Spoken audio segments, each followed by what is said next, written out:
Me nisjen e vitit 2026 ndryshon mosha e daljes në pension për gratë si dhe vitet e vjetërsisë në punë për të dy gjinit, sipas ndryshimeve që hyrën në fuqi në janar të vitit 2015.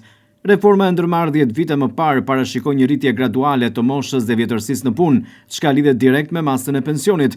Konkretisht nga 61 vjeç e 10 muaj në 2025, nga ky vit i ri, gratë do të dalin në pension pasi të mbushin 62 vjeç, kurse për burrat do të vazhdojë të jetë 65 vjeç.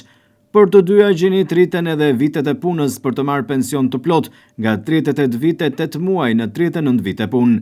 Gjatë vitit 2025 një grua përfitoi pension pleqërie në moshën 62 vjeç. Sipas ligjit në fuqi, kjo moshë do të rritet me nga 2 muaj çdo vit, duke arritur në 63 vjeç në vitin 2032.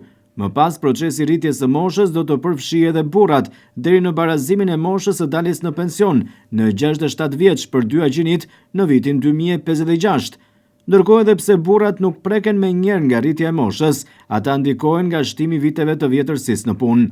Nëse deri në dhjetor 2014 kërkoheshin 35 vite sigurimi, nga 1 janari 2026 do të nevojiten plot 39 vite punë për të përfituar pension të plot. E njëjta skem vlen edhe për gratë, të cilave paralelisht me rritjen e moshës, u shtohen gradualisht edhe vitet e sigurimit. Sipas legjislacionit, vjetërsia në punë është një nga elementët kryesor që përcakton shumën përfundimtare të pensionit. Formula e përllogëritjes së pensionit përbëhet nga një shumë bazë e barabartë me pensionin social, e cila shumëzohet me vitet e sigurimit të individit dhe pjesëtohet me vitet e kërkuara të vjetërsisë në punë.